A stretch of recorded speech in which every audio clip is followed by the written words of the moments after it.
All right, podcast number 2 for the weigh-in. Had a cover, big fight this weekend. Errol Spence versus Danny Garcia. Really interesting fight. Really good, like matchup wise. Now, I don't think it's gonna be that like competitive of a fight personally, but that doesn't mean it's not worth watching.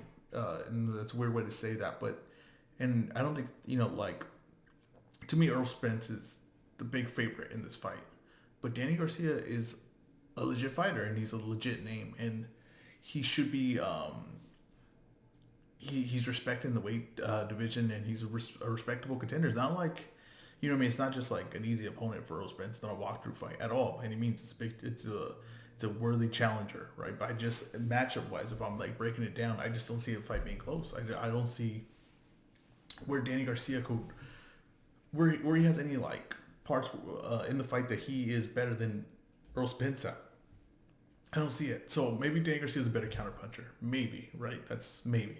But it's because Errol Spence is not really a counterpuncher. He's a really more go forward and put it on you type fighter. But he can actually box too. He's actually a really smart, good crafted boxer where he can just jab you and control you from a distance with long leads, left hands. So it's it's a bad matchup for Dan Garcia. I'm gonna say like everything about it. The problem with Dan Garcia, this is not the best way Dan Garcia was at, and there's some kind of those tweeners, right? There's Dan Garcia is a tweener. He was his best at 140 pounds. That was at his best. I never seen him really challenge at that weight, and then he didn't stay there because the money was at 147 with with the PBC. The money was at 147 with Keith Thurman, Porter. And in all those fights, they were good fights. One with Thurman, very good fight. One with Porter, very good fight. But in all those fights, he never got over the edge. And there's a reason because he doesn't have any power at this weight. And his game relies a lot on his power. And I get what they're thinking in this matchup. And I know Angel Garcia, his dad, has said that it's going to be a walkthrough for him because Errol Spence is there to be hit because of his style coming forward. But what if Errol Spence doesn't give you that, right? Because I don't think he will. I think early in this fight, Errol Spence is not going to come forward. I think he's going to jab him like he did Mikey Garcia. He's going to jab and frustrate Garcia and let him try to be aggressive and go against what he does and his style, and then he'll start picking him apart because he's not going to have the power. In order to win this fight for Garcia, his punches would have to mean something, and I don't think they're going to mean something in this fight.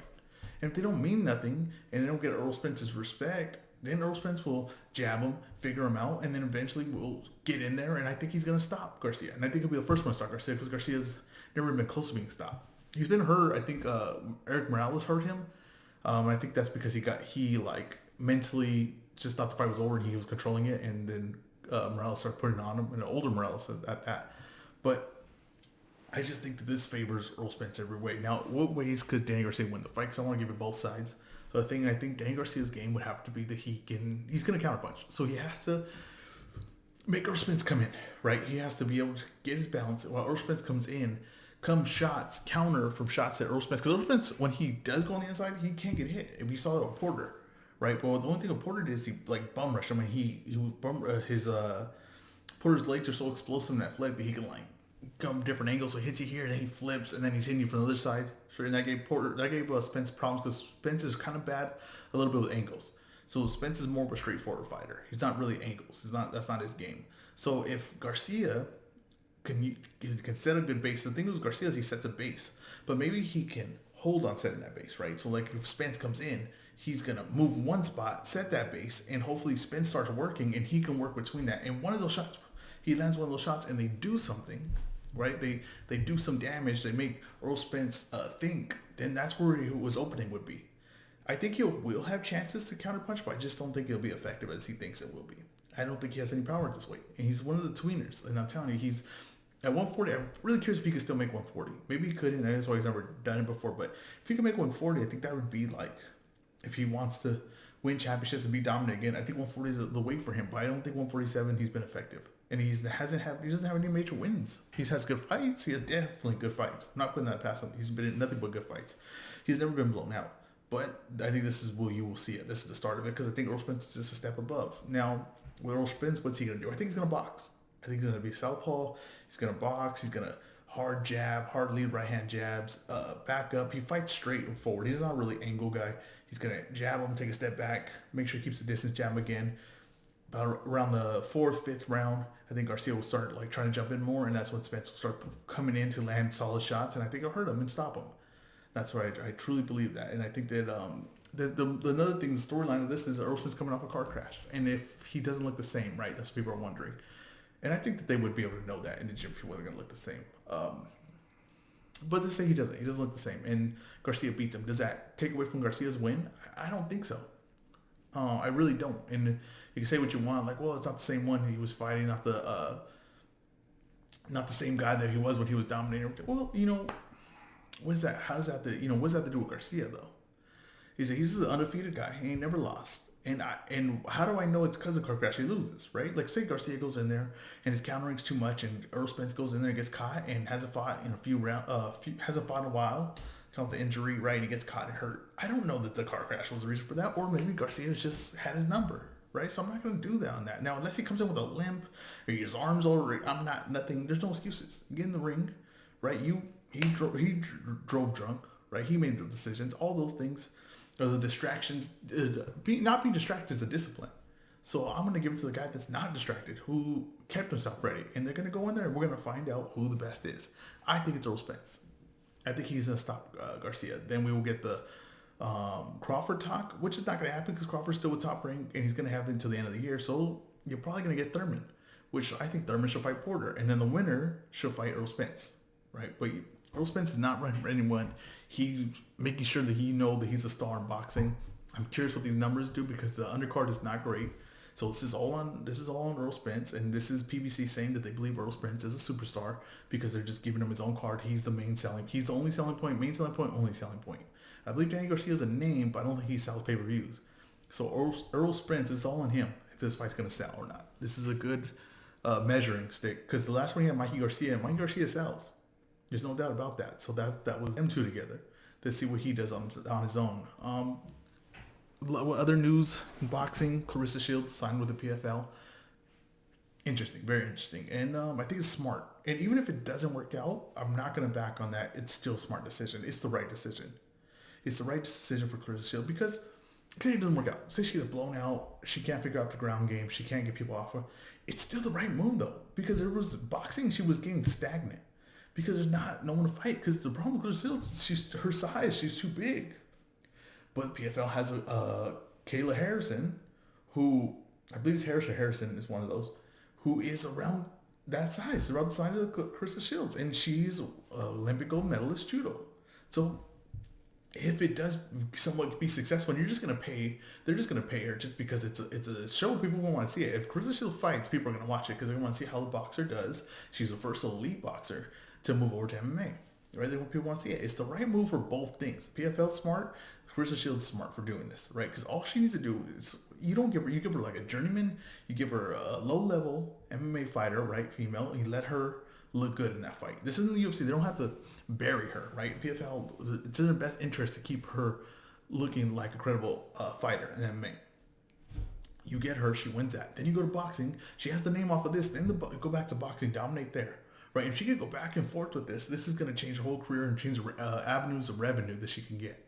Right, and if she can get to a credible, legit level and have a super fight with Kayla or go and fight Nunez and do a one-on-one with Nunez, this is the right move. This is a smart move. This is a crafty move, and this shows me that Claressa Shields wants to be great and wants to be a household name, and this is the opportunity to do it. This is the legit opportunity to do it, and she's the first one in boxing to do it. So all credit to her. It's the right move, whether it works out or not. It's still the right move. It's the correct move to make. Other fight news: Canelo's coming up soon.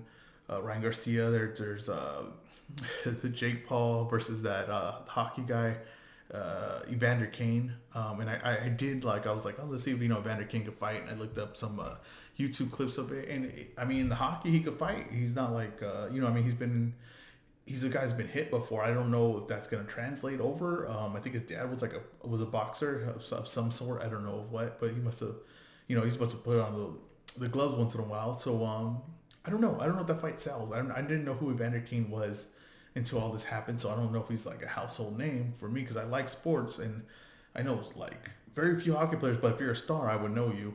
And I don't know if that fight sells. And I'm not sure Jake Paul sells on his own. I think he needs a credible opponent They did the NBA guy.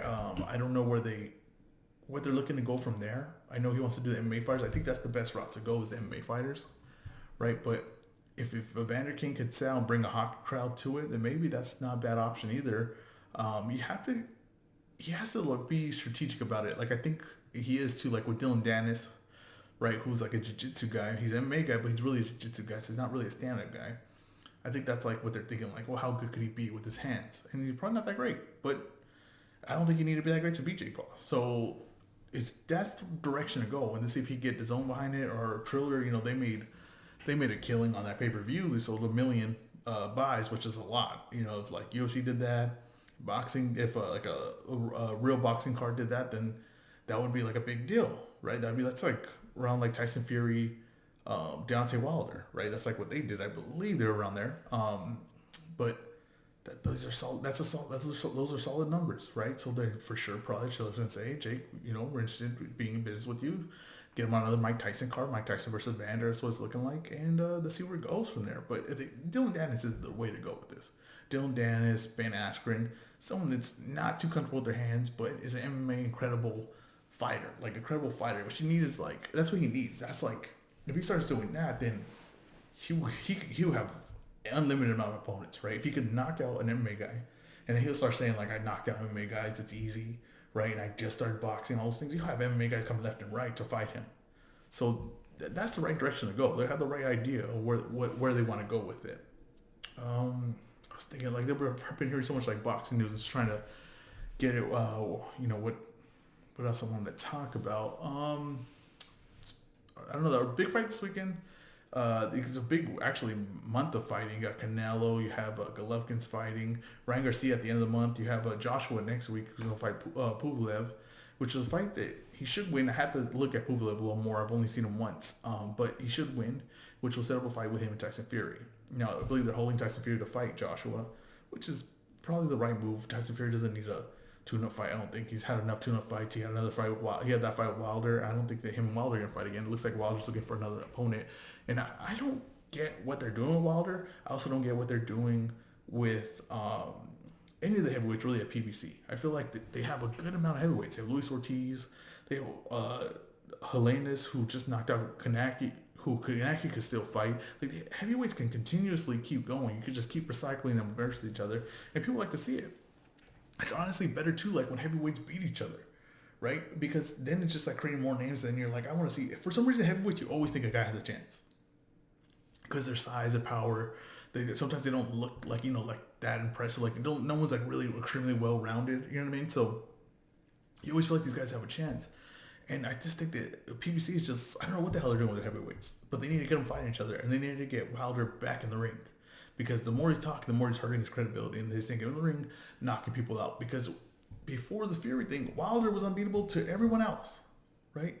It was him, Anthony Joshua, and no one was talking about Fury. And Fury came and surprised us, and then he beat him. And I think Fury has Wilder's number. I don't think they should fight again, unless it's for for everything, unless it means more. Because it doesn't mean that much at this point. Right now, Wilder's just coming off a loss. He needs to go back and he needs to knock out some of the guys that the PBC has, and I think he can knock them all out. But doesn't mean they're not interesting fights. Doesn't mean that people don't want to watch them, because I think people do want to watch them, and especially if they're free. If you can put Wilder versus Helenius free, people will watch it. Versus Kanaki, what's happening with Ruiz? Like, where's Ruiz at? They should be building that fight, Ruiz versus Wilder. They should have Ruiz versus Areola, which I've heard that rumor before. They should have him versus Kanaki. They should have Helenius. Ruiz should beat those fights, should win those fights, right? If he's in the right mind state and everything, why aren't they doing that? Why isn't Wilder fighting? Go, and there's a collision course right there. And then let Tyson Fury and all them figure that out. And now you got Joyce, you have usage, let them figure that out, then you can match that up. But do your thing on your side. Get them going. I don't know what they're doing. I don't know if Wilder's turning down fights. But if you're Helenius, I'm asking for Wilder as well. Because maybe I think like, hey, he's beatable right now. Let me get in there with him. So I don't know what the PBC's doing, but you got Joshua fighting next week, a fight that I think he's going to win. I would look at it more, break it down more, but if he wins that, you're going to set up a Fury fight. Biggest fight, biggest English heavyweight fight of all time, maybe the biggest English fight of all time.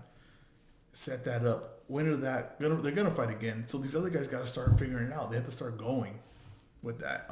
Joyce, I'm so curious what they do with him.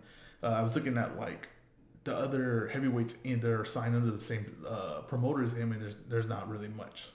So they're gonna have to get creative with him and get something with Top Rank.